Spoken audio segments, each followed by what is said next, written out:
Good morning, everyone. Good evening. Good evening to all of you. Good morning, good evening, good afternoon, everything. So let's start.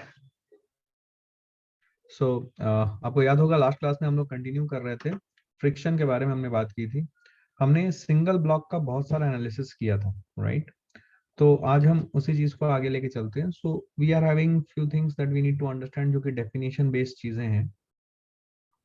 ठीक है, सब लोग ध्यान देंगे। सो पहली चीज जो हम लोग पढ़ेंगे वो है एंगल ऑफ फ्रिक्शन।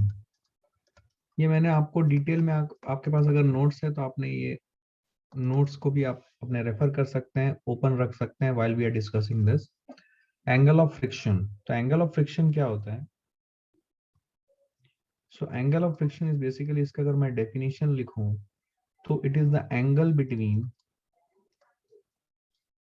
ये ऑलरेडी आपके नोट्स में अवेलेबल है, राइट? जस का तस वैसे ही बता रहा हूं मैं। एंगल बिटवीन द, अगर आप अपने नोट्स में देखोगे यही लिखा है आपने, angle between the normal reaction and the contact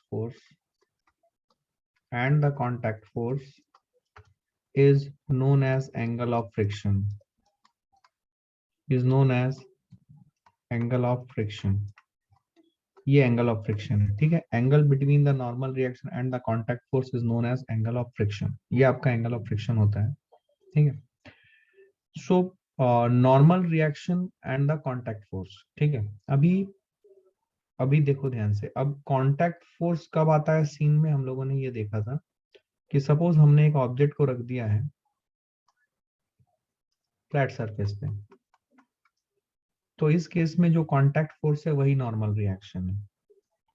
ये नॉर्मल रिएक्शन की डायरेक्शन है and the same is the direction of contact force also. This is only the contact force as well, यही contact force भी है, ठीक है? But problem तब start होता है when we are having a surface, suppose like this, a rough surface, and suppose we have applied a force like this। सब लोग देखें, ठीक है? हमने इस तरीके से एक फोर्स लगाया, तो जब हमने फोर्स ऐसे लगाया तो कॉन्सेप्ट क्या है? कॉन्सेप्ट ये है कि आपकी जो कांटेक्ट फोर्स है वो कांटेक्ट फोर्स ऐसे हो जाएगी, ये कांटेक्ट फोर्स की डायरेक्शन हो जाएगी। कांटेक्ट फोर्स की डायरेक्शन निकालने के लिए मैंने आपको क्या तरीका दिया था? हमेशा कांटेक्ट फोर्स ऐसे लगाएं कि कांटेक्ट फोर्स का एक कंपोनेंट जो है वो फ्रिक्शन की डायरेक्शन देगा और दूसरा कंपोनेंट नॉर्मल रिएक्शन देगा, याद है? तो इस कांटेक्ट फोर्स के अगर हम दो कंपोनेंट कर दें, ठीक है, एक कंपोनेंट जो हो जाएगा वो हो जाएगा इस तरफ,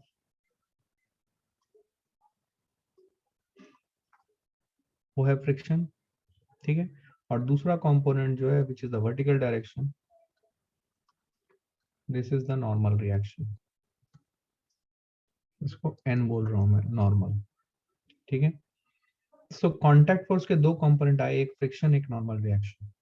सो the angle between the normal reaction and the contact force is known as the angle of friction. तो नॉर्मल रिएक्शन और कांटेक्ट फोर्स के बीच का जो एंगल है, क्या आपको दिख रहा है? वो ये एंगल, ये एंगल है, दिख रहा है आपको? ये एंगल, तो ये जो एंगल है इसको हम लोग बोलेंगे एंगल ऑफ फ्रिक्शन, इसको हम लोग बोलेंगे एंगल ऑफ फ्रिक्शन। याद आ रहा है आपको? इसको हम लोग बोलेंगे एंगल ऑफ फ्रिक्शन। याद आ रहा है? ये बेसिक आप अगर अपने नोट्स को देखोगे तो आपके नोट्स में ये थियरी पॉइंट में कवर्ड होगा। देखो ध्यान से, ओपन करो नोट्स, उसमें पक्का ये होगा। इसको हम लोग बोल रहे हैं एंगल ऑफ फ्रिक्शन, ठीक है? तो angle of friction is the angle between the contact force and the normal reaction, ठीक है? तो ये जो थीटा है, ये थीटा कैसे निकालेंगे? ये थीटा निकालने के लिए हमें ये वेक्टर ट्रायंगल को ध्यान देना पड़ेगा। तो वेक्टर ट्रायंगल को अगर हम ध्यान दें यहाँ पे, तो ध्यान से देखो, ये फ्रिक्शन फोर्स जो लगाया है मैंने F, और ये जो एक्सटर्नल फोर्स लगाया है, ये एक्सटर्नल फोर्स फ्रिक्शन फोर्स के बराबर है अगर बॉडी मूव नहीं कर रही है, ठीक है? तो एंगल ऑफ फ्रिक्शन अगर हम बात करें, angle of friction when body is not moving, जब बॉडी मूव नहीं कर रहा है, ठीक है, उस केस में क्या F जो हमने अप्लाइड फोर्स लगाया है और जो फ्रिक्शन फोर्स है, क्या ये दोनों बराबर हो जाएंगे? तो उस केस में ये जो tan थीटा है, क्या tan थीटा मैं बोल सकता हूँ perpendicular by base? Everyone, tan theta is perpendicular by base. अब ये वेक्टर डायग्राम को अगर आप कंप्लीट कर लोगे, it will be something like this, right guys? समझ में आ रहा है आपको? तो जो tan थीटा है that will B perpendicular by base. ये जो आपने यहाँ पे एक एरो लिया है, इस एरो को आप शिफ्ट करके क्या इस लाइन पे रख सकते हो? We have talked about allowable movement, तो ये आपने फ्रिक्शन को यहाँ रख दिया। सो tan थीटा, ये जो आपके पास एक ट्रायंगल है, देखो ध्यान से, ये वाला ट्रायंगल, ये वाला ट्रायंगल, ये वाला, ये वेक्टर ट्रायंगल को देखो। आप यहाँ पे बेसिक ज्योमेट्री लगा सकते हो, बेसिक ट्रिग्नोमेट्री लगा सकते हो। उसके लिए सिर्फ आपको इतना आइडिया होना चाहिए कि ये जो ट्रायंगल, जिसको मैंने ऑरेंज कलर से जो ट्रायंगल दिखाया है, इस ट्रायंगल को आप सिर्फ वेक्टोरियली, वेक्टर्स हटा के सिर्फ ऐसे डंडों से दिखा दो आप, और एक बेसिक ट्रायंगल बना लो जो हम बचपन से यूज करते आ रहे हैं। तो ये जो एंगल है, ध्यान से देखो, ये है थीटा, दिख रहा है? तो tan थीटा अगर हम करेंगे, this is 90 degree, tan theta अगर हम करेंगे it will be perpendicular base. Perpendicular वो एक वेक्टर था, बट उसकी मैग्नीट्यूड कितनी है? उसकी मैग्नीट्यूड है f। और बेस, बेस है नॉर्मल रिएक्शन, वो एक वेक्टर है, बट उसकी मैग्नीट्यूड कितनी है? उसकी मैग्नीट्यूड है n। सो tan थीटा की वैल्यू आ जाएगी f/n। ये आपकी आ गई एंगल ऑफ फ्रिक्शन थीटा, जो कि tan इनवर्स f/n होगा। तो ये एंगल ऑफ फ्रिक्शन के साथ एक और कॉन्सेप्ट आता है, एंगल ऑफ लिमिटिंग फ्रिक्शन। आप अपने नोट्स में देख सकते हो, एंगल ऑफ लिमिटिंग फ्रिक्शन। तो एंगल ऑफ लिमिटिंग फ्रिक्शन जो होता है, ये क्या होता है? ये एंगल कब आता है समझते हैं। एंगल ऑफ लिमिटिंग फ्रिक्शन कब आएगा? नाम से सुनो, लिमिटिंग फ्रिक्शन, मतलब फ्रिक्शन की लिमिटिंग वैल्यू जब पहुंच जाएगी। अब ये फ्रिक्शन की लिमिटिंग वैल्यू कितनी हो सकती है? फ्रिक्शन की मैक्स वैल्यू। एफ की लिमिटिंग वैल्यू क्या होगी बताओ? वर्ड जो है इससे कंफ्यूज मत हो, लिमिटिंग, मैक्सिमम कितनी हो सकती है? एफ की लिमिटिंग वैल्यू हो जाएगी एफ की मैक्स वैल्यू। और एफ की मैक्स वैल्यू कितनी हो जाएगी? That will be mu into N, that will be mu into N. अच्छा, ये म्यू कौन सा म्यू है? ये म्यू कौन सा म्यू है? स्टैटिक की काइनेटिक, स्टैटिक की काइनेटिक, ये स्टैटिक फ्रिक्शन है। तो बेसिकली अगर हम देखें, ये म्यू एन जो है, ये basically mu S into N है, ये स्टैटिक फ्रिक्शन है। सबको समझा क्या? क्लियर? Okay, fine fine. एक ही बार में समझो, मैं धीरे धीरे बता रहा हूँ, एक ही बार में समझो। एफ की वैल्यू जो है म्यू एस एन होगी। तो angle of limiting friction tan theta limiting अगर मैं निकालूं, ये अब भी f/n होगा, बट यहाँ पे जो फ्रिक्शन होगी वो फ्रिक्शन की मैक्स वैल्यू होगी, और वो कितनी होगी? वो होगी mu S N upon N, N N cut जाएगा। सो tan थीटा लिमिटिंग जो है वो म्यू एस के बराबर होता है। तो यहाँ से हमें एक इंपॉर्टेंट रिजल्ट मिला कि tan theta limiting is equal to mu S, ये रिजल्ट आया। तो लिमिटिंग फ्रिक्शन की ये वैल्यू होती है, ये म्यू एस के बराबर होती है। क्या क्लियर है ये? क्लियर है ये? पक्का? नोट कर लें इसको।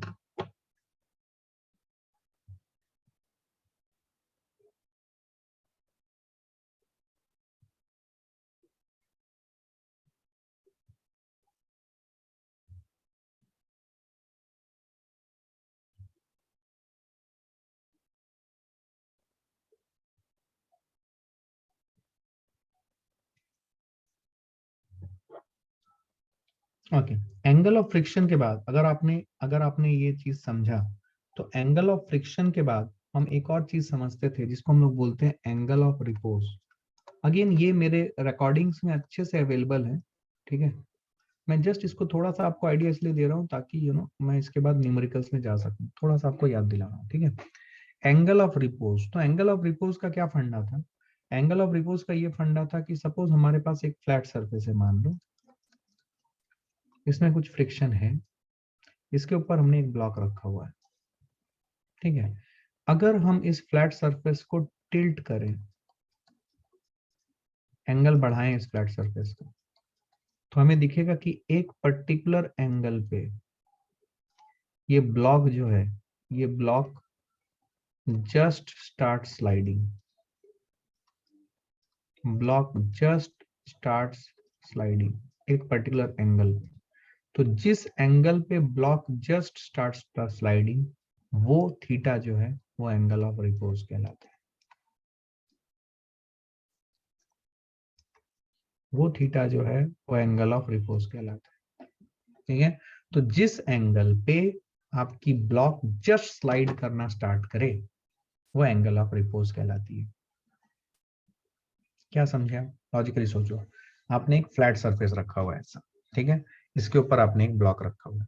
अगर आप इस सरफेस को टिल्ट करते रहे, टिल्ट करते रहे, टिल्ट करते रहे, टिल्ट करते रहे, तो एक पर्टिकुलर एंगल पे ये स्लाइड करने लगे। तो जिस एंगल पे ये स्लाइड करने लगे वो एंगल क्या कहलाएगा? वो एंगल ये ऑब्जेक्ट और इस सरफेस का एंगल ऑफ रिपोज कहलाएगा। इस सरफेस कॉम्बिनेशन का वो एंगल ऑफ रिपोज कहलाएगा। सो ये जो थीटा है, this is the angle of repose for the block and plane combined surface. तो ब्लॉक एंड प्लेन, ये block and plane combined surfaces के लिए, ब्लॉक का सरफेस और प्लेन के सरफेस के लिए ये एंगल ऑफ रिपोज कहलाता है। ठीक है, तो बेसिकली अगर हम यहाँ पे इसके अंदर का फिजिक्स समझें तो क्या हो रहा है, देखो ये मान लो एंगल थीटा है, तो अगर ये एंगल थीटा है, देखो ध्यान से,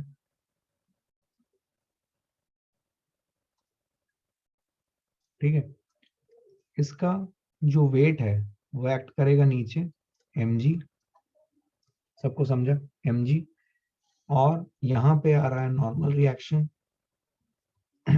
ये नॉर्मल रिएक्शन है।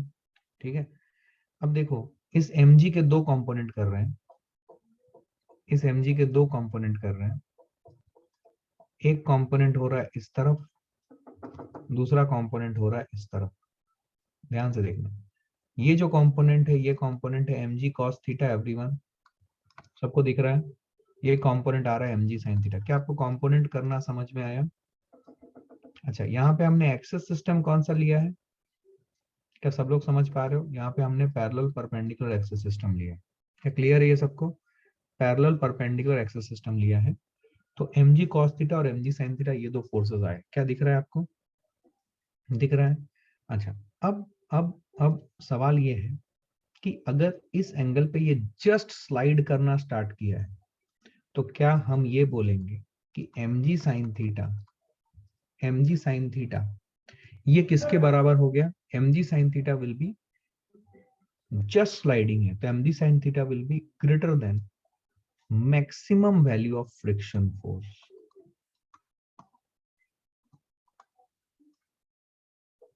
mg sin theta will be greater than maximum value of friction force। क्या क्लियर है ये? And what is this maximum value of friction force? सब लोग पार्टिसिपेट करें। क्या maximum value of friction force is a fixed value? सुनो समझो, क्या ये एक फिक्स्ड वैल्यू होती है? देखो, स्टैटिक फ्रिक्शन फोर्स अपने आप में एक वेरिएबल चीज है, उसकी वैल्यू 0 और maximum value of static friction के बीच में वेरी करती है। फिर से सुनो, स्टैटिक फ्रिक्शन फोर्स एक वेरिएबल फोर्स है जिसकी मैग्नीट्यूड एंड डायरेक्शन दोनों चेंज हो सकती है। उसकी जो मैग्नीट्यूड है वो 0 और maximum value of static friction force के बीच में रहती है, और maximum value of static friction force जो है वो mu S into M G into cos theta होती है। तो 0 and mu S into M G into cos theta के बीच में आपकी स्टैटिक फ्रिक्शन फोर्स की वैल्यू लाई करती है। क्या ये बात समझ में आई है एवरीवन? क्लियर है ये? तो एफ एस मैक्स की वैल्यू क्या होगी? एफ एस मैक्स की वैल्यू होगी mu S into M G into cos theta. समझे क्या? तो यहाँ पे मैं इसको लिख रहा हूँ mu S into M G into cos theta. तो ये वैल्यू एफ एस मैक्स की जगह पे रिप्लेस करेंगे तो we will get something like this. इसका अगर मैथ्स करें तो M G sine theta will be greater than mu S into M G into cos theta. देखो ये एम जी और एम जी कट कर देंगे हम लोग, sine theta by cos theta tan theta is greater than mu S, ये condition आ रही है। लेकिन for all practical purpose, for all numerical purpose, practical and numerical solving purpose, हम tan थीटा की value equal to mu S मान लेते हैं, और ये जो थीटा है, ये थीटा कौन सा थीटा है? This is the angle of repose. ये थीटा जो है ये कौन सा एंगल है? ये एंगल ऑफ रिपोज कहलाता है, क्योंकि इस एंगल पे ये जस्ट स्लाइड करना स्टार्ट किया। तो जस्ट स्लाइड करना स्टार्ट करेगा तो logically mg sin theta should be greater then ms fs max. लेकिन ग्रेटर देन fs मैक्स में अभी क्या होता है, डिबेट हो जाता है कि ग्रेटर देन fs मैक्स मतलब कितना लें। कोई बोलेगा ग्रेटर देन मतलब क्या, कोई बोलेगा 2 से ज्यादा, कोई बोलेगा 3 से ज्यादा, कोई बोलेगा 4 से ज्यादा, कोई बोलेगा 0.1 से ज्यादा। इसलिए न्यूमेरिकल सॉल्विंग पर्पस में एक स्पेसिफिक वैल्यू, एक स्पेसिफिक आंसर लाने के लिए हम ये बोलते हैं कि ये ग्रेटर देन होना चाहिए, बट इसको इक्वल टू लगा दो तो हमें एक फिक्स्ड वैल्यू मिलेगी। अदरवाइज ग्रेटर देन करेंगे तो सब लोग अलग अलग वैल्यूज देंगे, ठीक। बट कॉन्सेप्चुअल लेवल पे tan theta is greater than mu S, angle of repose is greater than mu S conceptual level पे। बट प्रॉब्लम सॉल्विंग पर्पस पे क्या हम tan theta repose is equal to mu S करके theta repose की value निकालेंगे।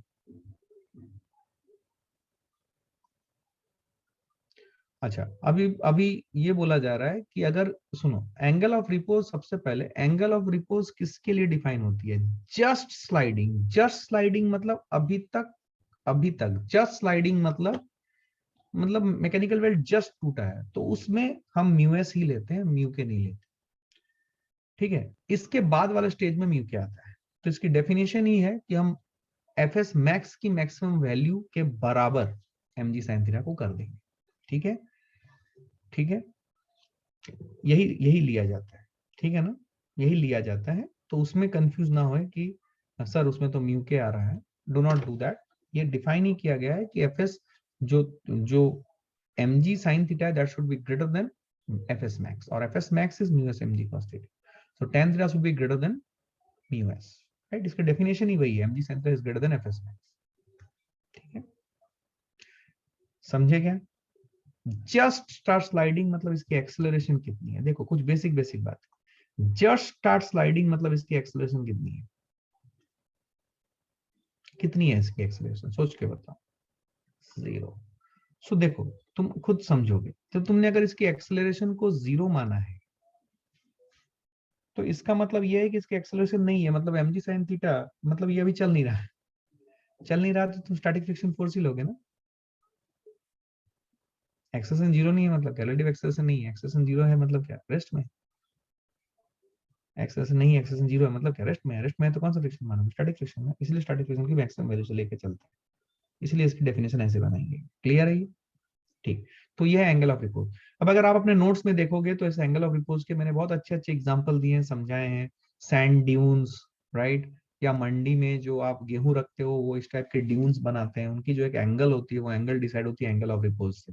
और इसके ऊपर एक सवाल भी बनवाया है, अगर आप अपने नोट्स को देखो तो, पलटो तो। समझ में आ रहा है आपको? अगर आप अपने नोट्स को पलटो तो। क्लियर है? क्लियर है?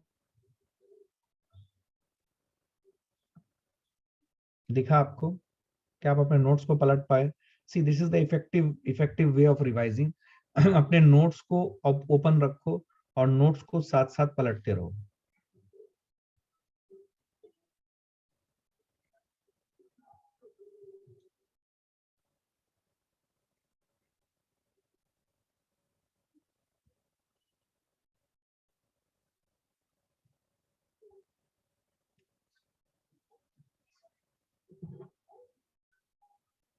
अच्छा, इसके बाद अगर आपको याद होगा, इसको अगर आपको याद होगा, देखो tan theta angle of repose जो है, एंगल ऑफ रिपोज वो म्यू एस के बराबर होता है।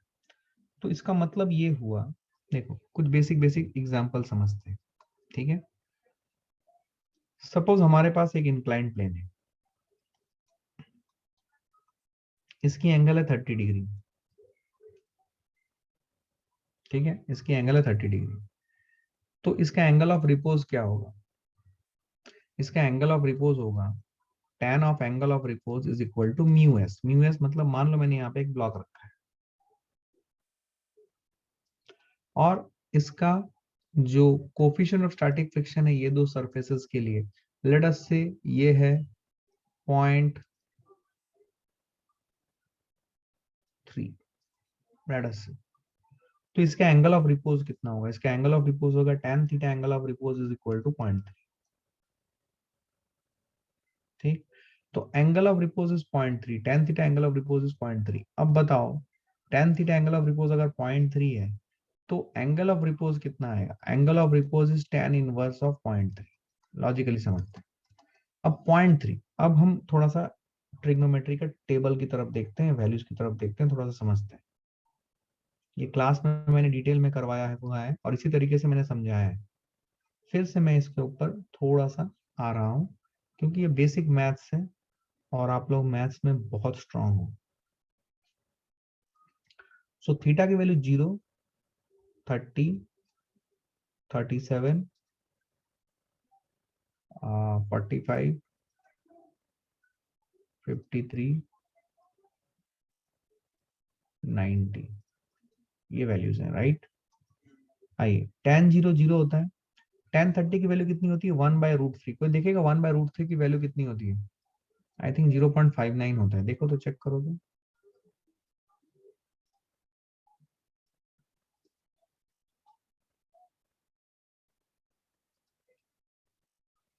कितना है बोलो?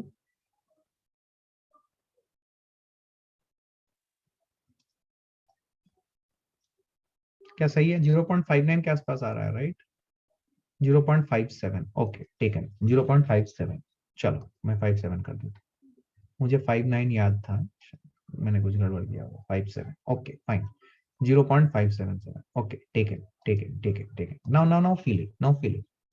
देखो tan theta repose is equal to 0.3 आ रहा है। अब 0.3 आ जाएगा 0 और 0.57 के बीच में कहीं, यहाँ पे कहीं पे आएगा।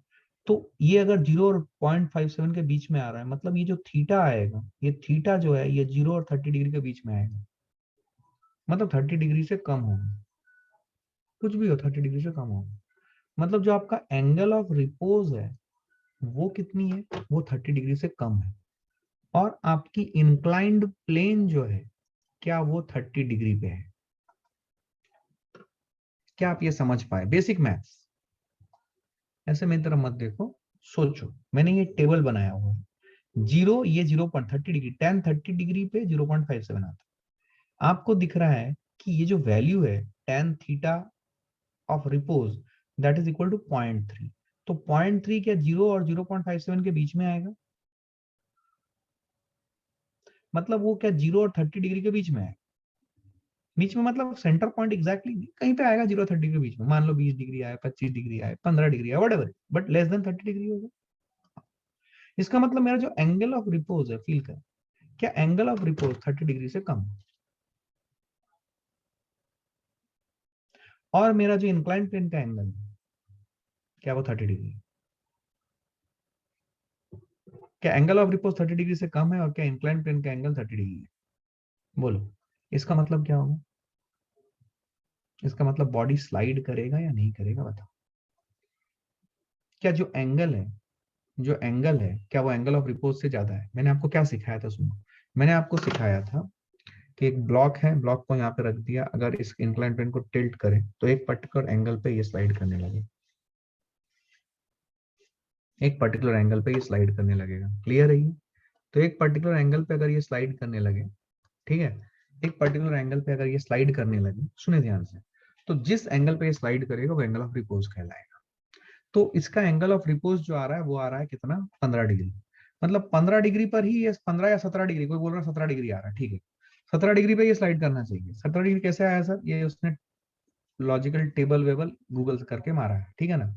सो tan theta equal to 0.3, theta R की वैल्यू tan इनवर्स 0.3 करके 17 डिग्री आ रहा है भाई। तो 17 डिग्री पर ही ये स्लाइड करने लगेगा, बट एंगल जो अवेलेबल है वो तो 30 डिग्री है, तो 30 डिग्री में तो पक्का स्लाइड कर जाएगा। ये सॉर नो, क्या ये फील आया? तो ये रुकेगा कि स्लाइड करेगा, बताओ।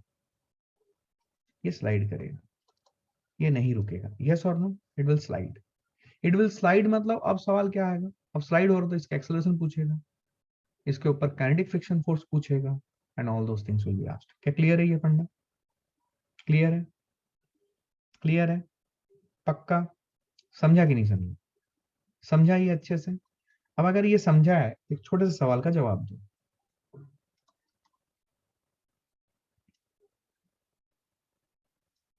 ठीक है, मान लो ये थीटा है, यहाँ पे एक ब्लॉक रखा हुआ है, ठीक है, और ये बोल दिया गया है कि this theta is greater then angle of repose. ठीक है, तो आपको यहाँ पे पूछा जा रहा है, ये ब्लॉक मास m है, तो आपसे पूछा जा रहा है फाइंड एक्सेलरेशन ऑफ ब्लॉक। ठीक है, coefficient of friction between the block and the surface is mu, ये दिया गया है म्यू। तो म्यू दिया हुआ है, कुछ बोला नहीं है ये म्यू एस है या म्यू के है, तो आप इसको क्या मानोगे, इसको ही म्यू के मान लो। सबसे पहली बात, क्या एंगल अगर एंगल ऑफ रिपोज से बड़ा है, theta is more than angle of repose, तो पक्का स्लाइड कर रहा है, मतलब इसकी कुछ एक्सेलरेशन होगी, यस और नो, होगी, पक्का होगी, तो इसकी एक्सेलरेशन ए है। समझा क्या सबको, समझा। अब अगर इसकी एक्सेलरेशन ए है, अब आप ध्यान समझते हैं,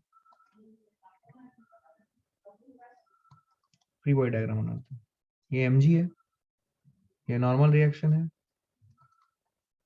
क्या इस mg के दो कंपोनेंट करेंगे,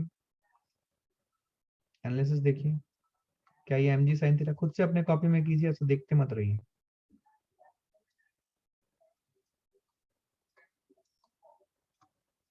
ठीक है,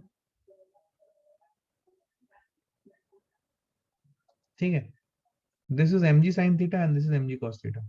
ठीक है, तो mg cos थीटा है, ये इधर है। अच्छा, इसके ऊपर फ्रिक्शन फोर्स किधर लगेगा, क्या इसके ऊपर फ्रिक्शन फोर्स पक्का लगेगा ऊपर की तरफ, और ये फ्रिक्शन फोर्स कितना हो जाएगा, this will be mu into n, because ये kinetic friction force, this will be mu into n, everyone. अब हम इस सिस्टम के ऊपर न्यूटन का सेकंड लॉ लिखेंगे। क्या आप लोग एक चीज रियलाइज कर पाए, मैंने बोला नहीं आपको, आपने पूछा नहीं, यहाँ पे कौन सा एक्सिस सिस्टम यूज हो रहा है,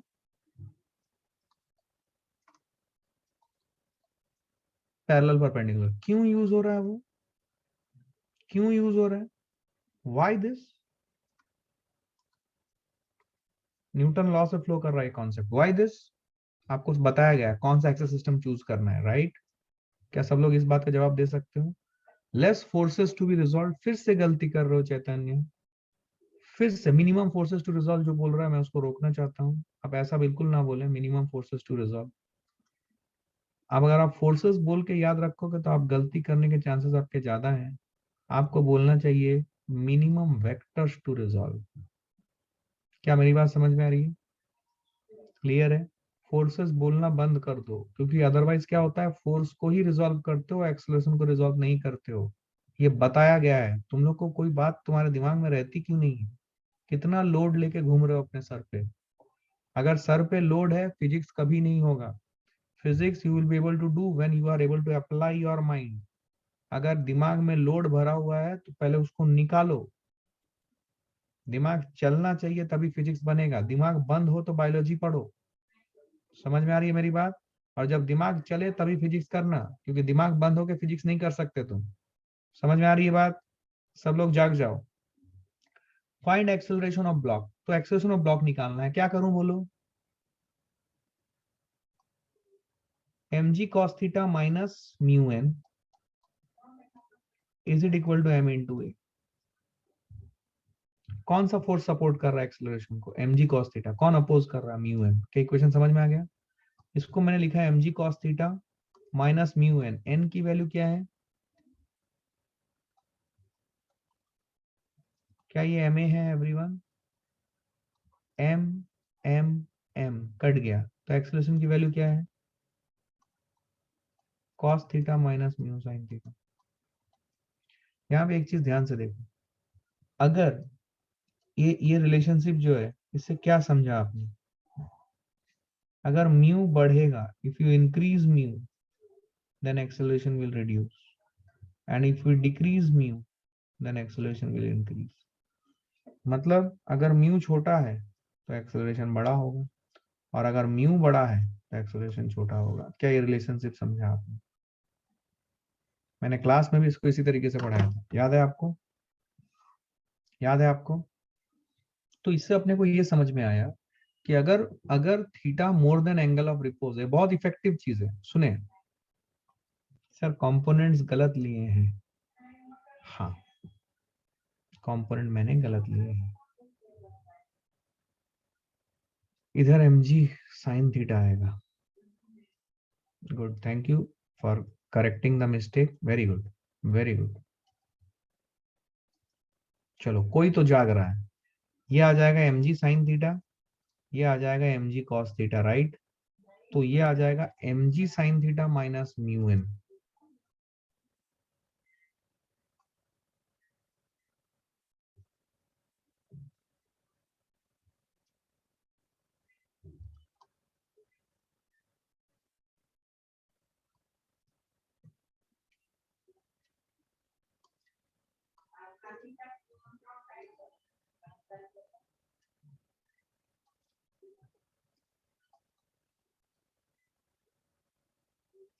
ठीक है, अब सही है। तो अगर म्यू बढ़ेगा तो ये घटेगा, म्यू घटेगा तो ये बढ़ेगा। क्या क्लियर है ये रिलेशनशिप? तो ये बहुत काम की चीज है। तो अगर अगर अगर जो angle of the inclined plane है, तो अपने दिमाग में क्या सेट करना है? देखो, अपने दिमाग में क्या सेट करना है, इंक्लाइंड प्लेन के जो सवाल होंगे वहां पे अगर कोई ब्लॉक रखा हुआ है, सबसे पहले हम एंगल ऑफ रिपोज निकाल लेंगे वो ब्लॉक और इंक्लाइंड प्लेन सरफेस के लिए। एंगल ऑफ रिपोज कैसे निकालेंगे?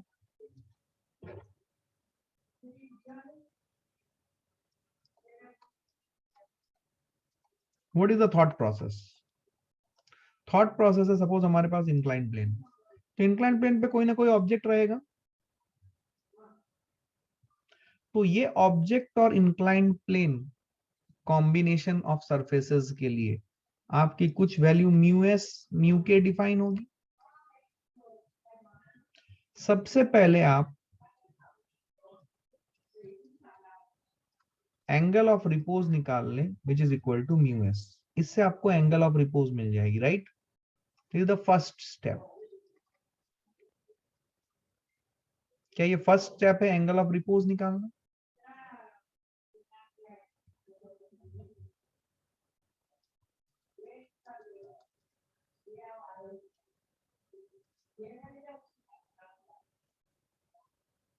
ठीक है, this is the first step. ठीक है, अब सेकेंड स्टेप में क्या करेंगे?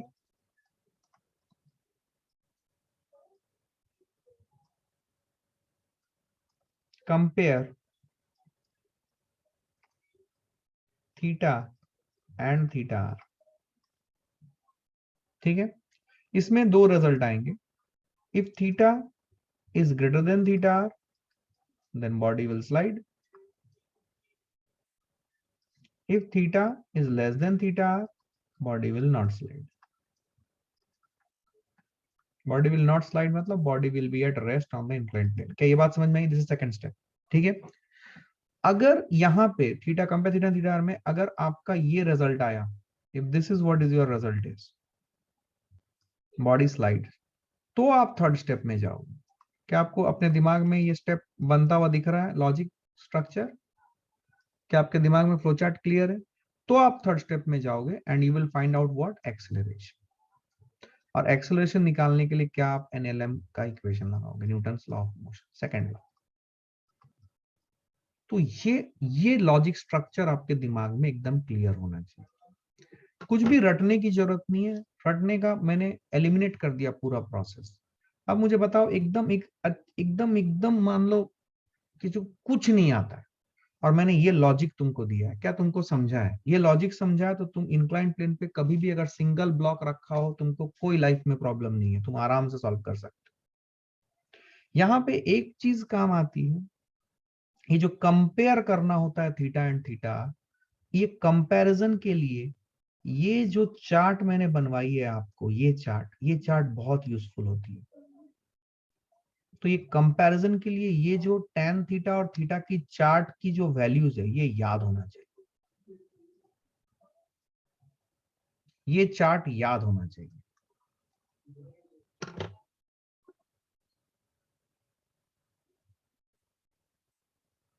समझा कि नहीं समझा? ये चार्ट याद होना चाहिए। क्या क्लियर है? क्लियर है कि नहीं है एवरीवन? नोट कर लो, जो भी नोट करना है नोट करो, आगे बढ़ते हैं। क्लियर है ये फंडा?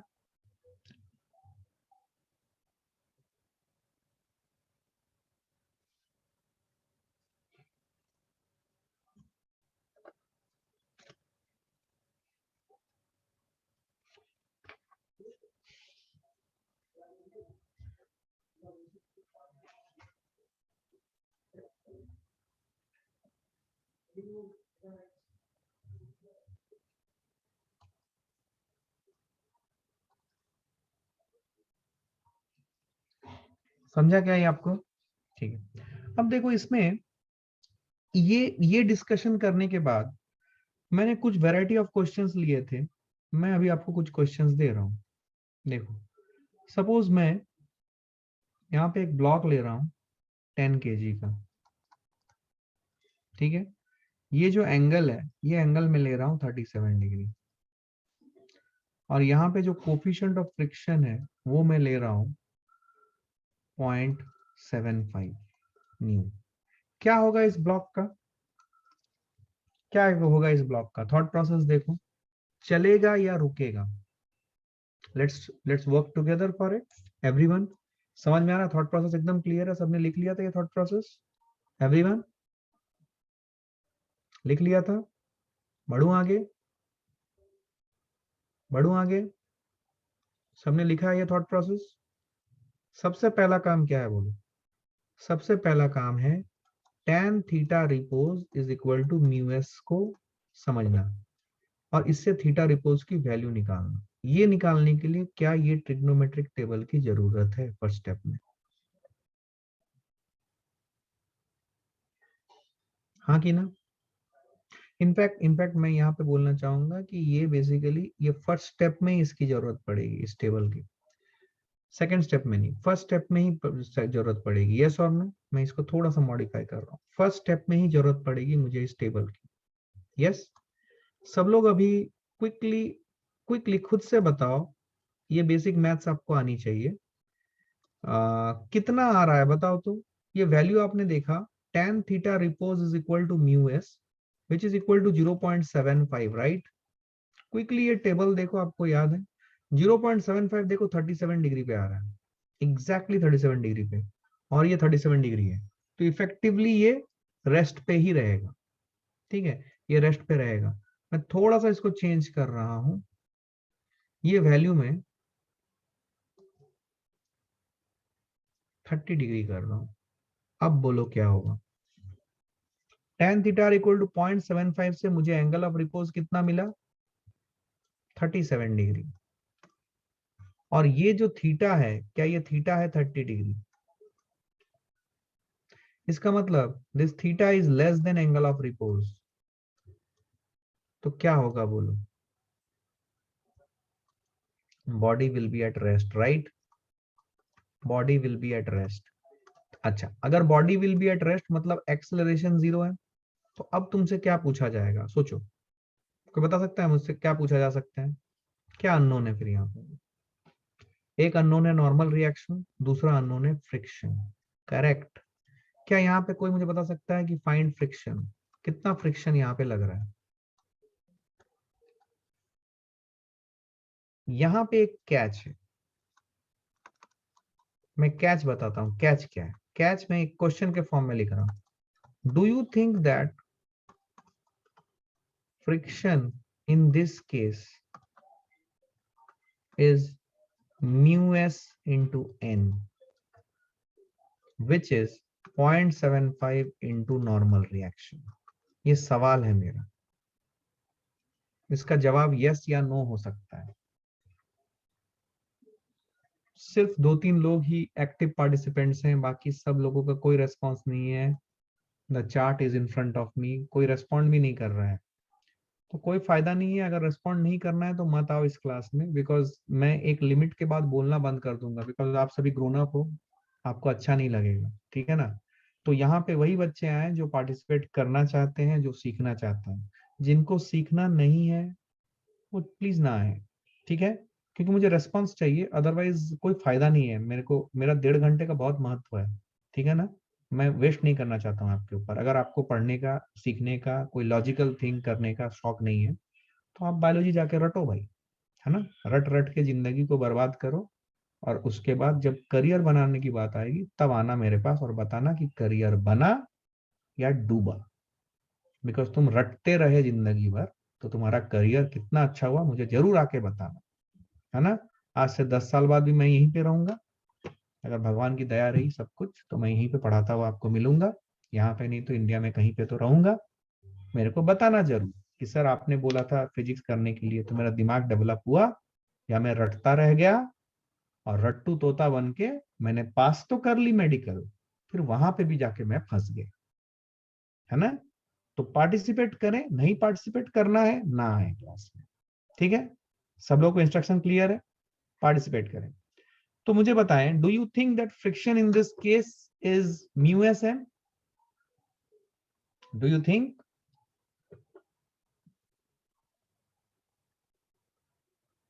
तो यहां पे बॉडी रुका हुआ है, याद करो मैंने आपको क्या सिखाया है। जब भी बॉडी रुका हुआ है तो उसके ऊपर स्टैटिक फ्रिक्शन फोर्स लग रही है।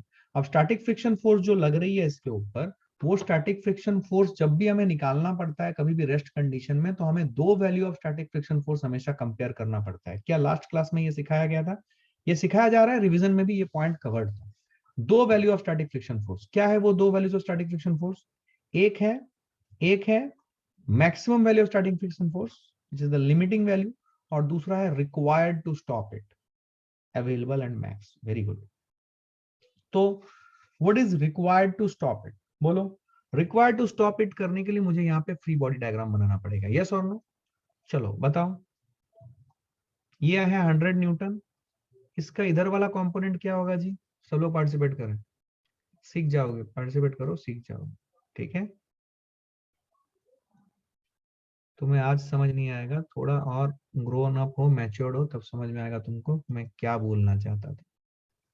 ये जो कंपोनेंट है ये क्या है? ये एम जी कॉस थीटा आएगा, राइट। 100 इंटू कॉस 30 डिग्री, जो भी वैल्यू आएगी, 100 into cos 30 degree √3/2, right. Value कुछ आएगा, ये आ जाएगा 100 into sine 30 degree which is 50 newton. तो what is the force required to stop it? Is it 50? Is it 50? And what is the maximum value of static friction force? F S max बताओ। F S max है यहाँ पे mu S into N which is 3/4 into normal reaction which is 100 into √3/2। सही है ना दोस्त? सही किया ना मैंने? सही किया ना? सही तो लग रहा है। 50, क्या ये आ जाएगा 75/2 √3? इसकी वैल्यू निकाल लो। This is F S max and what is F S required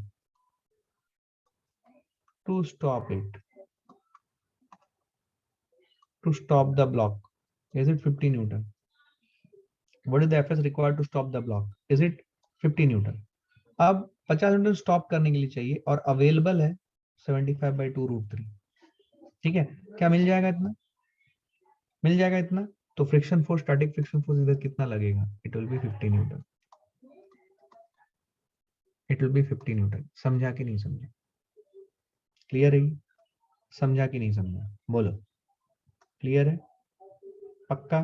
तो ऐसे ऐसे सवाल आपको मिलेंगे, तो ये आपको समझना है कि सबसे पहले ऐसे सवाल आ गए तो बच्चा बोलता है सर मुझे कैसे पता चलेगा। सुनो, बच्चों के डाउट क्या होते हैं? बच्चे के डाउट होते हैं सर मुझे कैसे पता चलेगा ये ब्लॉक नीचे आ रहा है या नहीं आ रहा है। अरे बिल्कुल पता चलेगा भाई, कैसे पता नहीं चलेगा? तुम्हारे लिए जो थॉट प्रोसेस दिया गया है ना, ये थॉट प्रोसेस को अच्छे से मास्टरी करो भाई। क्लियर है? ये थॉट प्रोसेस आपको सब कुछ बता देता है क्या करना है क्या नहीं। पहला स्टेप क्या है बता दिया, अब टेन थीटा आर से थीटा आर की वैल्यू निकालो, फिर कंपेयर करो थीटा एंड थीटा आर। अगर जो थीटा है वो थीटा आर से बड़ा है तो पक्का स्लाइड करने वाला है, और अगर नहीं है तो स्लाइड नहीं करेगा। स्लाइड नहीं करेगा तो फ्रिक्शन निकालने के लिए बोलेगा, और स्लाइड कर रहा है तो एक्सेलरेशन निकालने के लिए बोलेगा, और स्लाइड करेगा तो फिर स्लाइड करने के ऊपर भी सवाल की वैरायटी कैसी होगी? वो ये वाली होगी कि स्लाइड करेगा तो किसका एक्सेलरेशन ज्यादा होगा, वो डिपेंड करेगा म्यू के ऊपर। अब मैं बताता हूँ कैसे कैसे सवाल बनेंगे। क्या ये क्लियर है? मैं आता हूँ उसके ऊपर। क्या ये क्लियर है सबको, एवरीवन? बहुत सवाल आते हैं ऐसे, कंफ्यूज मत होना, बिल्कुल क्लियर है, ये अच्छे से बता रहा हूँ। फ्रिक्शन एकदम क्लियर हो जाएगा आज के 2 सेशन के बाद, फ्रिक्शन पूरा क्लियर हो जाना चाहिए। जितने सवाल मॉड्यूल में है ऑलमोस्ट सभी बनने चाहिए आपसे। क्या क्लियर है?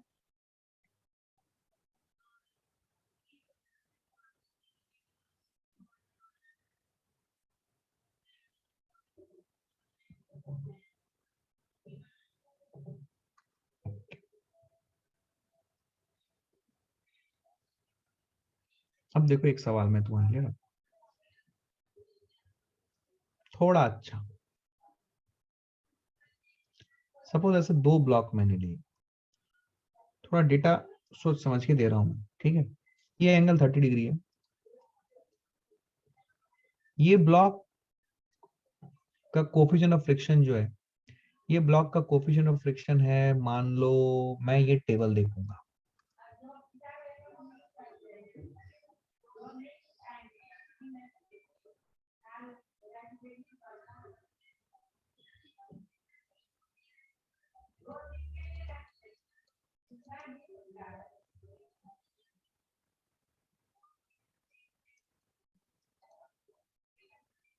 ये स्टैटिक फ्रिक्शन या फ्रिक्शन कोफिशिएंट्स ये है दोनों ब्लॉक के लिए 0.6 एंड 0.75।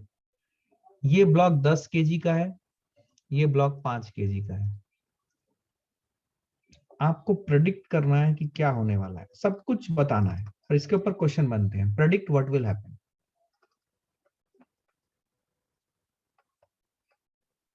ठीक है, मैं आपसे एकदम जेनरिक कैसे सवाल बनते हैं वो सिखाने की कोशिश कर रहा हूँ। एकदम आराम से एक एक स्टेप करके करो, अपने आप समझ आएगा। सबसे पहला स्टेप अभी भी थॉट प्रोसेस में वही होगा कि भैया हमें एंगल ऑफ रिपोज निकालना है दोनों ब्लॉक के लिए। ये मान लो मेरा ब्लॉक ए है, ये मान लो मेरा ब्लॉक बी है। ठीक, तो मैं वो टेबल फिर से यहाँ पे आपके लिए बना देता हूँ, यहाँ पे लाता हूँ। देखो 0.75 और 0.6 टेबल में बना देता हूँ।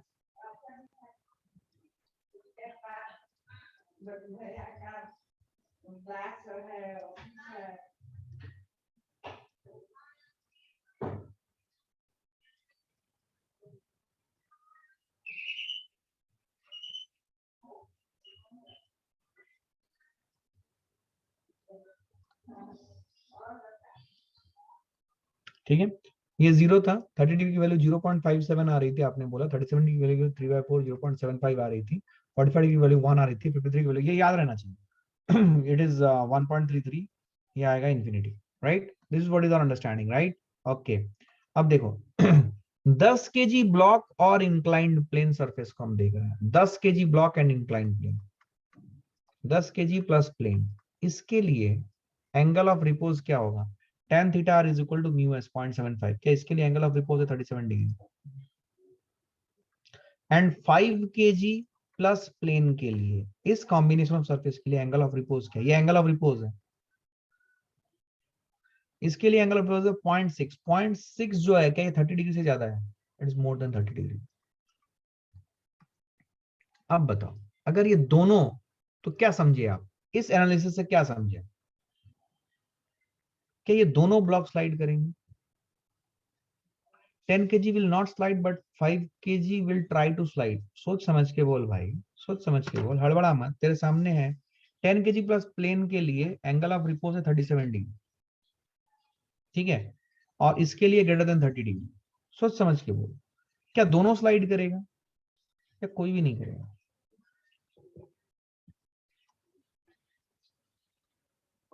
Both slide. सोच समझ के बोल, स्लाइड कब करता है? स्लाइड तब करता है जब एंगल ऑफ प्लेन या angle of inclination of the plane is more than angle of repose, right. तो इसका आंसर क्या होगा? 10 kg विल स्लाइड। अरे भाई, तो क्या अंधाधुंध कुछ भी बक रहा है क्या? पढ़ पूरा चीज को अक्कल लगा भाई, एक लेवल ऑफ थिंकिंग प्रोसेस ला। क्या दोनों रेस्ट पे रहेंगे? क्या एंगल ऑफ द इंक्लिनेशन या एंगल ऑफ प्लेन जो है, क्या वो मोर देन एंगल ऑफ रिपोज है या less than angle of repose है? दोनों ब्लॉक के लिए, दोनों ब्लॉक का एंगल ऑफ रिपोज से ये कम है, तो क्या दोनों रेस्ट पे रहेंगे? कोई भी एक्सेलरेट नहीं करेगा। क्या बात समझ में आई है? दोनों रेस्ट पे रहेंगे। समझा क्या? समझा? दोनों रेस्ट पे रहेंगे। क्लियर है? अब सवाल है, दोनों रेस्ट पे रहेंगे तो कितना फ्रिक्शन फोर्स लग रहा है दोनों ब्लॉक पे, ये बताना है। सुनो सुनो, दोनों रेस्ट पे रहेंगे तो both will be at rest. दोनों की एक्सेलरेशन कितनी है? 0। Both will be at rest. अब सवाल है कि दोनों रेस्ट पे रहेंगे तो बताइए दोनों पे कितना कितना फ्रिक्शन फोर्स लगेगा। बताओ। अब 10 केजी ब्लॉक के ऊपर कितना फ्रिक्शन फोर्स लगेगा, थोड़ा समझते हैं। और 5 केजी ब्लॉक के ऊपर कितना फ्रिक्शन फोर्स लगेगा वो समझते हैं। सबसे पहले 5 केजी ब्लॉक का एनालिसिस करते हैं। 5 केजी ब्लॉक का समझा क्या? Both will be at rest मतलब दोनों की एक्सेलरेशन कितनी हो गई? 0। तो एक्सेशन का काम खत्म हो गया, एक्सेशन है नहीं। तो अब सवाल क्या पूछा जा रहा है, सवाल पूछा जा रहा है कि बताओ फ्रिक्शन कितना है। आइए मिलके करते हैं। फ्रिक्शन 5 केजी ब्लॉक का, देखो इसका वेट है 50 न्यूटन नीचे। इधर वाला जो कंपोनेंट आएगा, इधर वाला कंपोनेंट कितना आएगा, इधर वाला कंपोनेंट आ जाएगा 50 cos 37। cos 37 is 50 into 4/5, right. cos 30, sorry 50 cos 30, cos 30 is √3/4। और इधर वाला कंपोनेंट कितना आ जाएगा, इधर वाला कंपोनेंट आ जाएगा 50 sin 30, sin 30 इज हाफ। क्या ये 25 न्यूटन आएगा,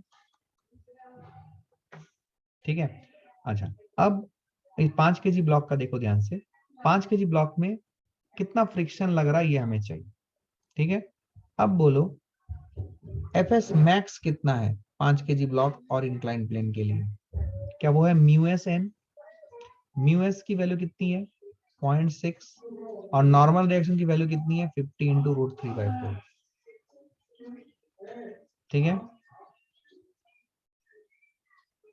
क्या ये 30 √3/4 है,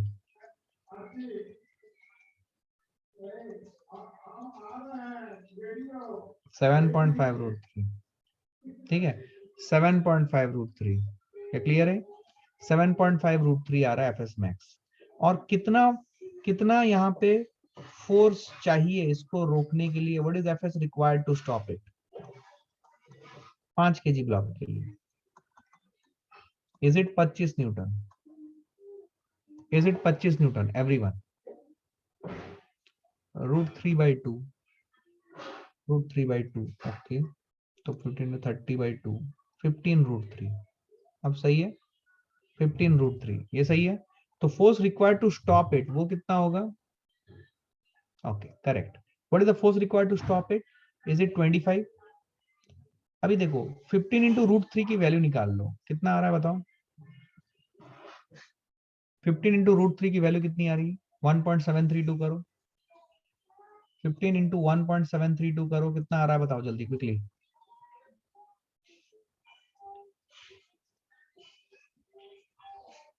15 into 1.732 कितना आ रहा है बताओ।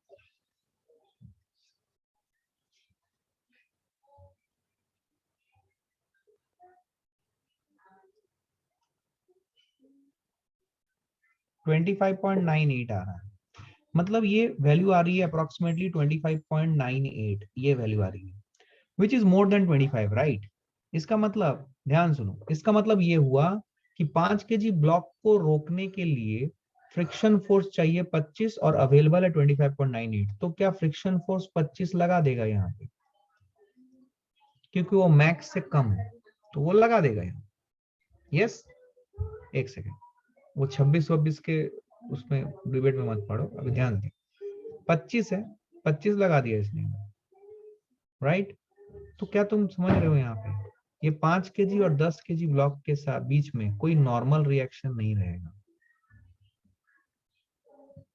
क्योंकि नॉर्मल रिएक्शन तब आता अगर ये जो रिक्वायर्ड है, ये रिक्वायर्ड को अगर फ्रिक्शन सेटिस्फाई नहीं कर पाता। तो 25 न्यूटन को बैलेंस करने के लिए फ्रिक्शन नहीं पूरी की पूरी 25 न्यूटन लगा दी।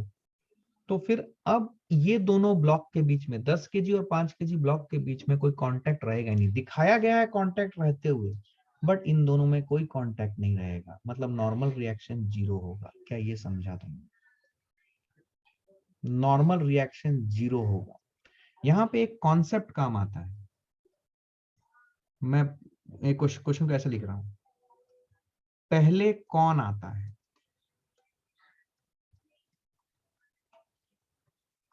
दो केसेस हैं, एक है नॉर्मल और फ्रिक्शन और दूसरा है टेंशन और फ्रिक्शन। तो नॉर्मल और फ्रिक्शन के बीच में पहले कौन आता है, फ्रिक्शन।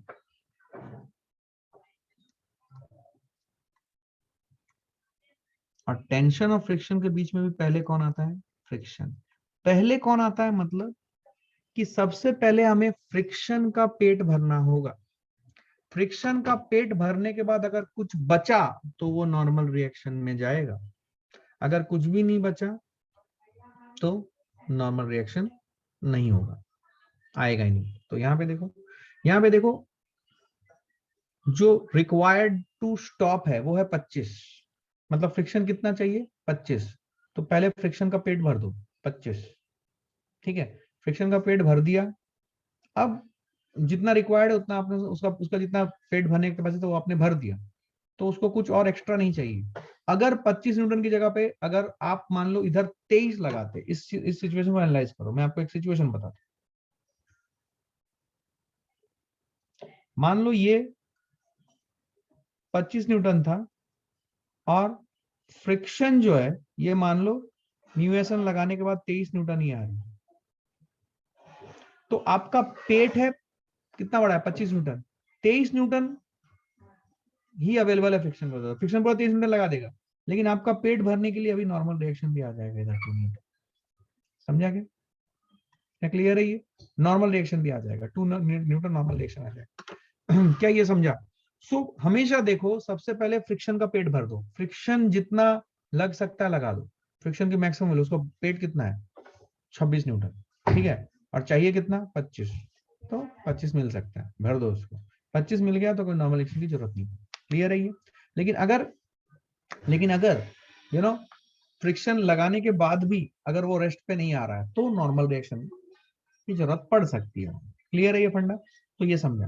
तो नॉर्मल और फ्रिक्शन और टेंशन फ्रिक्शन में पहले कौन आता है? नॉर्मल आएगा, फिर फ्रिक्शन आएगा, दूसरा सॉरी फ्रिक्शन आएगा फिर नॉर्मल आएगा, और टेंशन और फ्रिक्शन में भी पहले कौन आएगा? पहले फ्रिक्शन आएगा फिर टेंशन आएगा। क्या ये समझे? अच्छा ये समझ में आ गया। अब 10 केजी ब्लॉक का एनालिसिस करते हैं। 10 केजी ब्लॉक का अगर एनालिसिस करें, ये तुम खुद से कर सकते हो। ये 100 न्यूटन है, तो इधर का कंपोनेंट क्या होगा, इधर का कंपोनेंट क्या होगा? इधर का कंपोनेंट हो जाएगा 100 cos 30 degree, 100 into root 3/2, 50 root 3, और इधर का क्वेश्चन, इधर का कितना आ जाएगा 50,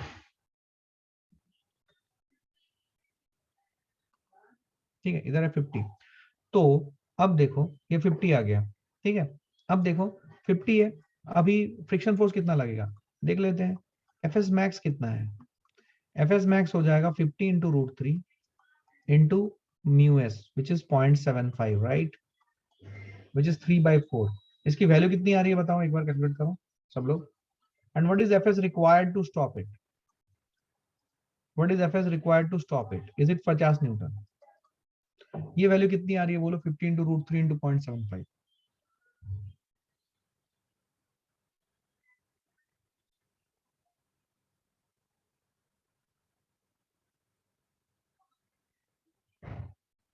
50 से ज्यादा आ रहा है, क्या 50 से ज्यादा आ रहा है? 64.95, ओके फाइन, ये 64.95 है। तो मैक्स है 64.95 और required to stop it 50 newton, तो क्या ये यहाँ पे लगा देगा इतना, कितना लगा देगा 50 न्यूटन। तो आपने दोनों सरफेसेस में कितना फ्रिक्शन फोर्स लग रहा है वो भी बता दिया, 25 और 50, और दोनों रेस्ट पे है वो भी बता दिया। क्लियर है? क्लियर है? अच्छा इसके बाद इसके वेरिएशन में क्या आ सकता है? इसके वेरिएशन में आ सकता है कि ये दोनों ब्लॉक को ही चला दे। दोनों ब्लॉक को चलाना है तो क्या करना पड़ेगा?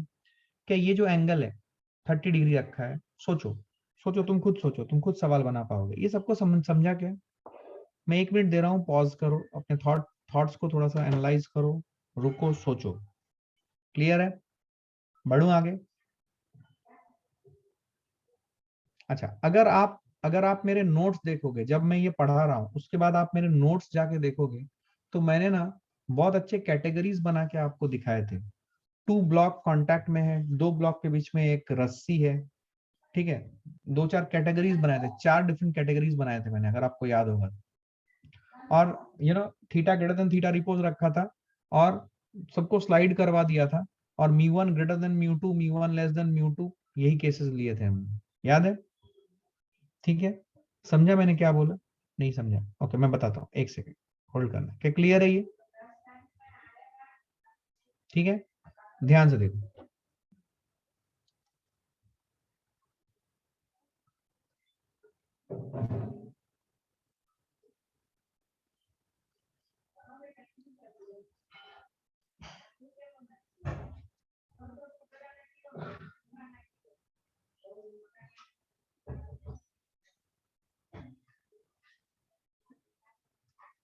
ठीक है, let us see, this is m1, this is m2 mass. ये जो एंगल है ये एंगल थीटा है, ठीक है। लेट अस से this theta is greater then angle of repose, angle of repose से बड़ा है ये मैं बोल दे रहा हूँ, ठीक है। यहाँ पे कोफिशिएंट ऑफ फ्रिक्शन है मान लो μ1, यहाँ पे कोफिशिएंट ऑफ फ्रिक्शन है मान लो μ2। सपोज मैं बोलूं कि μ1 इज ग्रेटर देन μ2, तो क्या होगा? ये केस को एनालिसिस करो, मैंने डेटा नहीं दिया है, मैं सिर्फ आपको एनालाइज करने के लिए बोल रहा हूँ कि μ1 μ2 के टर्म्स में सोचो क्या होगा क्या नहीं। अगर μ1 ग्रेटर देन μ2 है तो क्या होगा?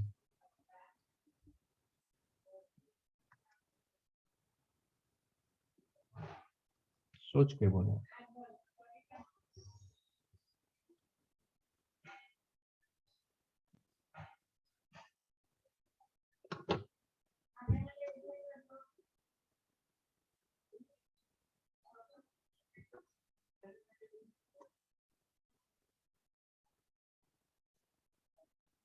ओके देखो, theta greater than theta repose है, पहली चीज समझो, ये दिया हुआ है, ये इंफॉर्मेशन दिया हुआ है, इससे अपने को ये समझ में आया कि both the blocks will accelerate. ये theta repose for both blocks, तो both the blocks will accelerate अगर होगा, अभी हमने थोड़ी देर पढ़ा था कि अगर म्यू छोटा होगा तो एक्सेलरेशन बड़ा होगा, और म्यू बड़ा होगा तो एक्सेलरेशन छोटा होगा। तो अगर मैं बोल रहा हूं μ1 इज ग्रेटर देन μ2, तो μ1 अगर ग्रेटर देन μ2 होगा, ठीक है, तो क्या m1 की जो एक्सेलरेशन होगी, μ1 ग्रेटर देन μ2 है तो m1 की एक्सेलरेशन कम होगी, मैं इसको एरो से दिखा रहा हूं, और m2 की एक्सेलरेशन ज्यादा होगी। ये सिचुएशन होगा, a1 की एक्सेलरेशन कम होगी, a2 की एक्सेलरेशन ज्यादा होगी। अगर a1 की एक्सेलरेशन कम होगी, a2 की एक्सेलरेशन ज्यादा होगी, तो क्या ये दोनों साथ साथ चलेंगे? तो हम पहले एनालिसिस कर रहे हैं कि a1 की एक्सेलरेशन कम होगी और a2 की एक्सेलरेशन ज्यादा होगी। इन दोनों से हमने ये कंक्लूड किया, इन दोनों से, कि m1 and m2 will stick together and will have a common acceleration a, and will have a common acceleration a। तो दोनों स्टिक करेंगे तो ऑब्वियसली m1 और m2 के बीच में नॉर्मल रिएक्शन भी पैदा हो जाएगा। समझा कि नहीं समझा? समझा कि नहीं समझा? क्या ये एनालिसिस पूरा समझा या गायब हो गए?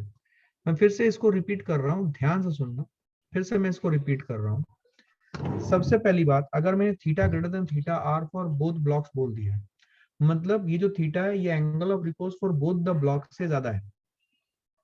ये जो थीटा है ये angle of repose for both the block से ज्यादा है। क्या मेरी बात समझ में आई आपको एवरीवन? ये जो थीटा है ये angle of repose for both the block से ज्यादा है।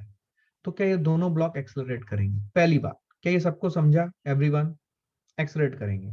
तो अगर ये दोनों ब्लॉक एक्सेलरेट करेंगे, अगर ये दोनों ब्लॉक एक्सेलरेट करेंगे, तो सोच के बताना, अगर ये दोनों ब्लॉक एक्सेलरेट करेंगे, देन देन देन किसकी एक्सेलरेशन ज्यादा होगी? ये समझने के लिए हमें μ1 μ2 की जरूरत है। तो जिसका म्यू ज्यादा होगा उसका एक्सेलरेशन कम होगा, और जिसका म्यू कम होगा उसका एक्सेलरेशन ज्यादा होगा। तो हमें ये दिखा कि μ1 ग्रेटर देन μ2 था, इसीलिए acceleration of 1 is less than acceleration of 2। इसका मतलब ये कम एक्सेलरेट करेगा, ये ज्यादा एक्सेलरेट करेगा, तो दोनों एक साथ जाएंगे, क्योंकि इसका एक्सेलरेशन कम, इसका एक्सेलरेशन ज्यादा है, तो ये आके इसको धक्का मारेगा और एक साथ जाएंगे। तो दोनों की एक कॉमन एक्सेलरेशन और नॉर्मल रिएक्शन भी डेवलप। अब सवाल है ये दोनों की कॉमन एक्सेलरेशन क्या है? तो वो निकालने के लिए हमें इक्वेशन लिखना पड़ेगा। कॉमन एक्सेलरेशन निकालने के लिए कैसे मैं इसका कॉमन एक्सेलरेशन निकालूं, बता सकते हो क्या? कैसे मैं इसका कॉमन एक्सेलरेशन निकालूं? कैसे मैं ये कॉमन एक्सेलरेशन निकालूं?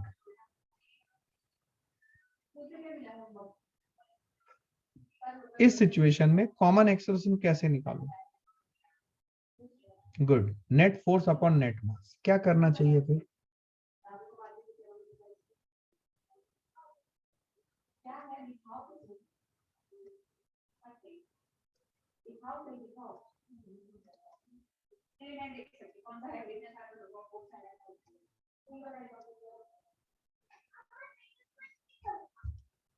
ठीक है, इसको करने के बहुत सारे तरीके हैं। अगर मैं इन दोनों ब्लॉक को, बिकॉज इनका कॉमन एक्सेलरेशन है, एक ही एक्सेलरेशन है, मैं इन दोनों ब्लॉक को एक सिस्टम मान सकता हूं। वैसे सिस्टम वाला अप्रोच का मैं बहुत ज्यादा इसको बोलता नहीं हूँ स्टूडेंट्स को, बिकॉज ये सोचने के लिए, समझने के लिए और अप्लाई करने के लिए अक्ल चाहिए बहुत ज्यादा, और एक्सपीरियंस भी चाहिए थोड़ा सा। बिकॉज आप लोग पढ़ाई कम करते हो, तो मुझे एक्सपेक्टेशन बहुत कम है कि आप सिस्टम वाला अप्रोच को समझ पाओगे गिवन सिचुएशन में और अप्लाई कर पाओगे। फिर भी मैं ये चीज बता रहा हूँ, सिस्टम अगर मैंने इसको मान लिया, सबसे पहली बात कि हमने इसको सिस्टम क्यों माना, इसलिए माना because along the inclined plane इन दोनों की एक्सेलरेशन सेम है भाई साहब, इसीलिए हम इसे सिस्टम मान सकते हैं। पहली बात, सिस्टम मानने के लिए सबसे पहला कंडीशन ये है कि आप उन्हीं चीजों को सिस्टम मान सकते हो जिनकी एक्सेलरेशन सेम है। तो क्या M1 और M2, एक M1 इधर जा रहा था, M2 ज्यादा जोर से आया, फिर इसके साथ टकरा गया और दोनों एक साथ गए, तो क्या दोनों एक साथ जब जा रहे हैं, वो एक्सेलरेशन मुझे चाहिए, फाइनल एक्सेलरेशन, क्या ये दोनों का सेम है? तो अगर ये दोनों का सेम है तो क्या मुझे इन दोनों को एक सिस्टम मान लेना चाहिए? बिल्कुल। अगर मैंने इन दोनों को एक सिस्टम मान लिया, अब इसके ऊपर मुझे न्यूटन का सेकंड लॉ लिखना है। लिखो, बताओ क्या क्या फोर्सेस लग रहे हैं अलोंग द इंक्लाइंड प्लेन इनके ऊपर? बोलो, तुम बोलो, क्या इसके ऊपर एक फोर्स लग रहा है डाउन द इंक्लाइंड प्लेन, और वो लग रहा है M1 प्लस M2 इंटू जी इंटू साइन थीटा? बोलो हाँ या ना।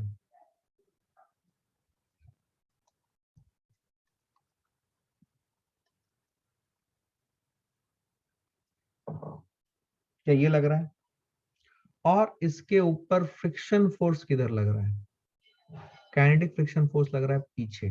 कितना लग रहा है, कोई बताएगा मुझे?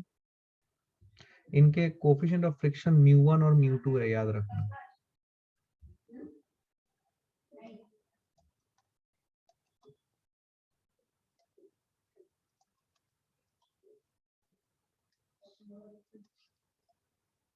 क्या ये है फ्रिक्शन फोर्स?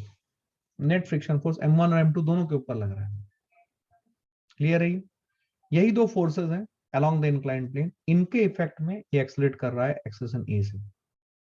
तो क्या अभी मैं इसके ऊपर न्यूटन का सेकंड लॉ लिख दूं? कौन सा फोर्स सपोर्ट कर रहा है, बोलो, एक्सेलरेशन को? कौन अपोज कर रहा है, बोलो?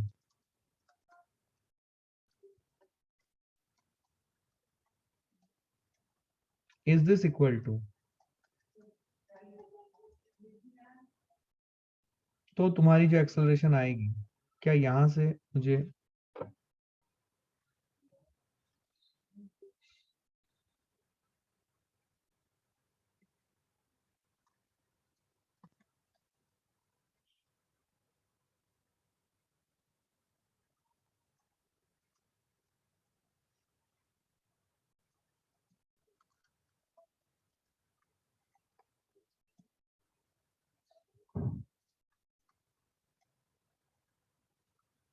क्या ये एक्सेलरेशन है?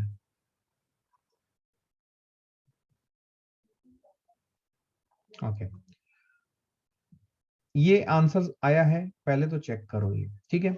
उसके बाद अभी देखो, एक सवाल आ रहा है बच्चे का। एक बच्चा क्या बोल रहा है, सर इनके बीच का नॉर्मल रिएक्शन वो नहीं आया। ये नहीं आया, क्या ये आएगा? अगर मैंने इसको सिस्टम मान लिया M1 और M2 के कॉम्बिनेशन को, तो क्या वो नॉर्मल रिएक्शन इंटरनल फोर्स होगी? और इंटरनल फोर्स कभी भी न्यूटन के सेकंड लॉ में नहीं आता। क्या न्यूटन के सेकंड लॉ में हमेशा एक्सटर्नल फोर्स जो बॉडी के ऊपर लग रही है, सिस्टम के ऊपर लग रही है, वही आती है? क्या नॉर्मल रिएक्शन यहाँ पे है, बट वो आएगा ही नहीं, क्योंकि वो सिस्टम के अंदर का इंटरनल फोर्स हो गया। क्या मेरी बात समझ में आ रही है?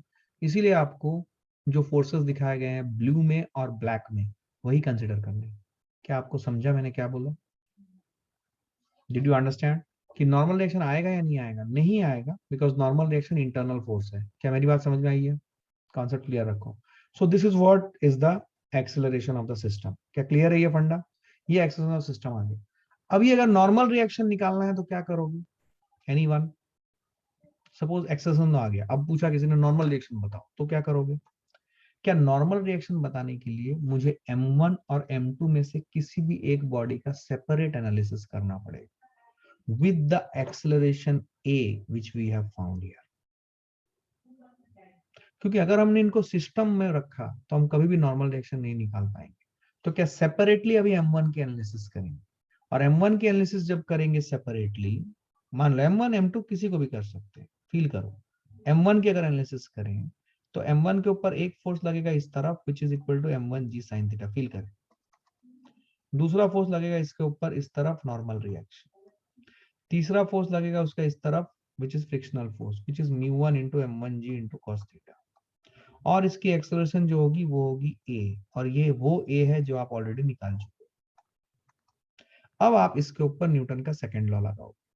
तो जब आप न्यूटन का सेकंड लॉ इसके ऊपर लगाओगे तो आप क्या लिखोगे? आप लिखोगे वो फोर्स जो सपोर्ट कर रहा है एक्सेलरेशन को, क्या वो है N plus M1G sin theta everyone, और जो अपोज कर रहा है क्या वो है μ1 into M1G cos theta, will it be equal to M1 into A की वैल्यू यहां से उठा के यहाँ पे पुट करोगे, N की वैल्यू आ जाएगी, बाकी सब नोन है। समझा कि नहीं समझा? क्लियर है? नोट करें इसे। I hope you understood this, right?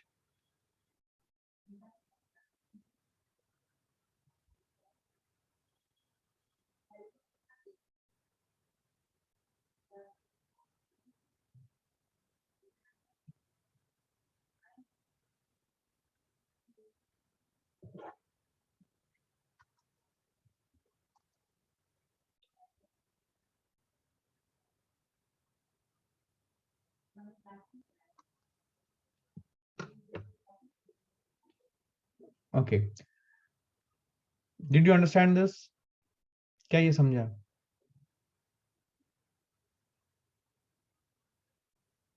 देखो अब यहाँ पे एक क्लासिकल प्रॉब्लम आ रहा है बच्चे का। देखो कोई बात नहीं, बहुत आगे जाना है तुमको। बहुत एक रूडिमेंट्री क्वेश्चन आ रहा है बट मैं इसको लूंगा इस सवाल को। बच्चा क्या बोल रहा है, सर जब हमने M1 को लिया तो आपने इसके ऊपर फोर्स लगा दी इस तरफ M1G sin थीटा, मुझे कोई प्रॉब्लम नहीं है। आपने इसके ऊपर इधर फोर्स लगा दी फ्रिक्शन की which is μ1 into M1G cos theta, मुझे इसमें भी कोई प्रॉब्लम नहीं है। आपने इसके ऊपर ये नॉर्मल रिएक्शन लगा दी, ठीक है, लेकिन बिकॉज इसके ऊपर अभी नॉर्मल रिएक्शन एक्स्ट्रा लग गया, तो डोंट यू थिंक कि ये जो एक्सेलरेशन है ये कुछ वैल्यू A डैश हो जाना चाहिए, and this A dash would be different from A which we found in previous slide,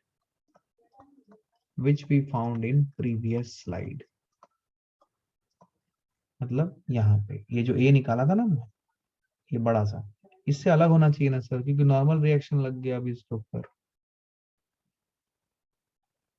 तुम इस बच्चे के मिसकंसेप्शन को कैसे आंसर करना पसंद करोगे? ये आप में से एक स्टूडेंट का क्वेश्चन है, क्या कोई उसको हेल्प करेगा इस सवाल का जवाब देने के लिए कि नहीं बेटा इसका एक्सप्रेशन ए ही होने वाला है?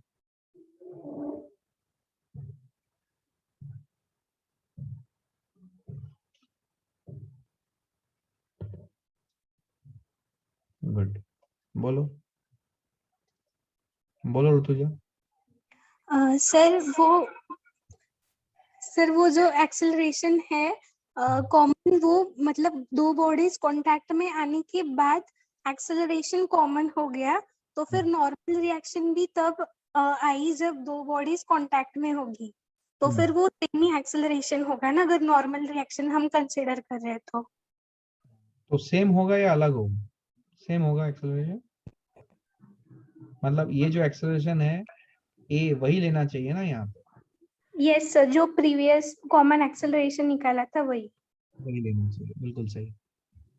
So good, very good, put your hands down, very good explanation. देखो ध्यान से, ये नॉर्मल रिएक्शन जब डेवलप हुआ उसके बाद ही तो वो एक्सेलरेशन आया होगा, लेकिन वो एक्सेलरेशन इससे पहले वाले इक्वेशन में इसलिए नहीं आया क्योंकि वो इंटरनल फोर्स था। लेकिन आप ऐसा नहीं बोल सकते हो कि ये नॉर्मल रिएक्शन आपने एक्स्ट्रा लगा दिया यहाँ पे तो इसकी एक्सेलरेशन अलग हो जाएगी। नहीं भाई, एक्सेलरेशन तो दोनों साथ साथ चल रहे हैं, वो तो हमें दिख ही रहा है। लेकिन जब हम सिर्फ इस बॉडी को m1 का एनालिसिस कर रहे हैं तो जो नॉर्मल रिएक्शन प्रीवियसली वाले इक्वेशन में या प्रीवियस इक्वेशन में जो फीचर ही नहीं हुई थी बिकॉज वो इंटरनल फोर्स थी, अब वो फीचर होने लगी है। और हमने m1 के एनालिसिस इसीलिए किया है क्योंकि हम उस नॉर्मल रिएक्शन को निकालना चाहते हैं, इसीलिए हमने ये किया है। अब इसकी क्लैरिटी होने के लिए तुम क्या करो, तुम इसका इक्वेशन लिखो। देखो मैं तुम्हें समझाता हूँ, तुम इंडिविजुअल बॉडीज के इक्वेशन लिखो। तुमको अगर सिस्टम अप्रोच से कंफ्यूजन है तो इंडिविजुअल बॉडी के इक्वेशन लिखते हैं। ठीक है, मान लेते हैं किसी एक्सेलरेशन ए डैश। ठीक, अब ये अगर ए डैश इसकी एक्सेलरेशन है, फील करो, तो दूसरे ब्लॉक की भी एक्सेलरेशन ए डैश ही होनी चाहिए, m2 की भी ए डैश ही होनी चाहिए, या कुछ अलग होगा? मान लो इसकी एक्सेलरेशन ए डैश, तो दूसरे बॉडी की एक्सेलरेशन क्या होगी? दूसरे बॉडी की m2 की। सब लोग बोलो, m2 की एक्सेलरेशन क्या होगी? ए डैश ही होगी, राइट? या कुछ अलग होगी?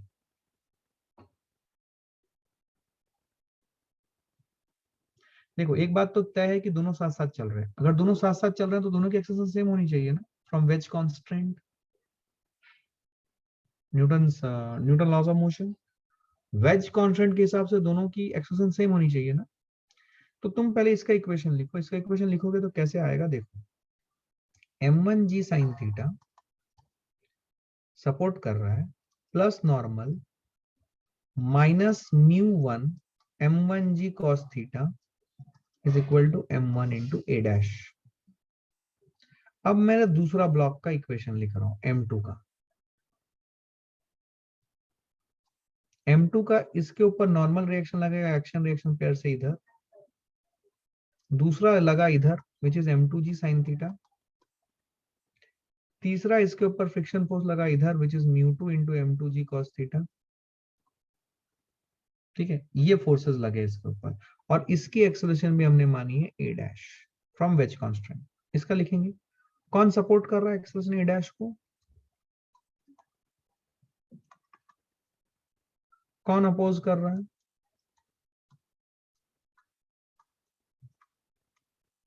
Will it be equal to m2 into A dash.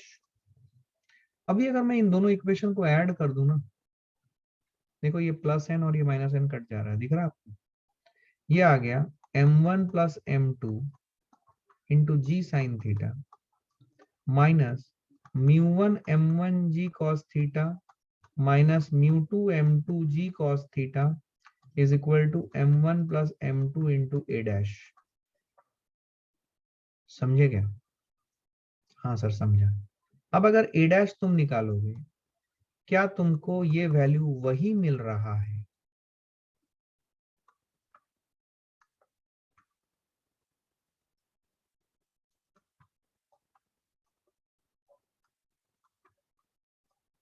जो तुमने प्रीवियस स्लाइड में ए की निकाली थी। देखो, हाँ, इसका मतलब ए डैश और ए दोनों बराबर है। क्या मैं बच्चे का डाउट को सॉल्व कर पाया? क्या क्लियर है ये फंडा? तुमने जो बोला मैंने वैसा ही किया। इसको बोलते हैं समझ। आपने जो सीखा, आपने जो समझा, आप जो बोल रहे हो उसको आप वैलिडेट कर रहे हो। इतना क्या बच्चा लिख पाएगा, that is the question. Actually इसमें है कुछ भी नहीं। अब ये पूरा एल्जेब्रा है ये सब। अगर बचपन में एल्जेब्रा की प्रैक्टिस सही से हुई है, आपको पता है टर्म्स क्या होते हैं, एक टर्म को दूसरे टर्म में ले जाना, साइमल्टेनियस इक्वेशन सॉल्व करना, इक्वेशन लिखना, इक्वेशन सॉल्व करना, अगर आपको ये सब आता है तो ये लिखना कोई बड़ी बात नहीं है। बट प्रॉब्लम ये है कि आप लोगों ने मैथ्स को भी रटा है और मैथ्स को हिस्ट्री ज्योग्राफी की तरह एग्जाम देके पास किया है। इसीलिए मुझे आपके मैथ्स टैलेंट के ऊपर बहुत बड़ा प्रश्न चिन्ह है, और इसीलिए मैं डरता हूं जब भी इस टाइप की चीजें आती है, पर्टिकुलरली जो नीट के बच्चे होते हैं उनसे मुझे बहुत डर लगता है, क्योंकि मुझे पता है कि उनको मैथ्स में वो जीरो है। वैसे मैंने पढ़ाया है, मैंने उनको मैथ्स पूरा बेसिक से ही पढ़ाया, बेसिक मैथ स्किल्स में, और मेरे लेक्चर्स उसमें भी अवेलेबल है, लेकिन फिर भी मुझे बहुत डर लगता है। लेकिन मेरे ताज्जुब की कोई ये नहीं होती है जब मुझे जेई के स्टूडेंट में को भी ये सब चीजों में फॉल्टर करते हुए मैं देखता हूँ, तो फिर मुझे समझ नहीं आता है कि बेटा ये जेई क्यों कर रहा है। समझ में आ रही है बात? क्या आपको ये क्लैरिटी पूरी तरीके से आ गई? क्या बच्चे ने जो सवाल पूछा क्या उसका आंसर आपको मिला? क्या एकदम क्लियर है फंडा? मैं एकदम स्लो पेस में जा रहा हूँ। क्लियर है फंडा? एकदम 100% क्लियर है। अब ऐसे सवाल मैंने आपको क्वेश्चंस आपको ऑलरेडी मैंने कराए हैं, मॉड्यूल्स में अवेलेबल है, अब उनको जाके आपको मेरे हिसाब से सॉल्व करनी चाहिए। ठीक है, it's almost time now, so I would not bother you much. We will again meet tomorrow. Tomorrow का टाइम सेम है, टॉपिक यही रहेगा, ब्लॉक ओवर ब्लॉक की एनालिसिस कल करेंगे और कल फ्रिक्शन को बाय बाय करेंगे। अब मेरे हिसाब से आपके पास सफिशिएंट एक्सपोजर होना चाहिए कि आप अभी मॉड्यूल सॉल्व कर सके। क्या लगता है आप, क्या आप कर सकते हो अभी? अभी एकदम फील आई है, पूरे चेक बैलेंसेस आपको क्लियर है, थॉट प्रोसेस क्लियर है कि कैसे करना होता है जब भी हमें इंक्लाइन प्लेन पे सवाल दिए जाते हैं। एकदम क्लियर है। अब अक्ल लगाना और इनको सॉल्व करना। ठीक है, so I will stop here now. Thank you very much guys, thanks a lot.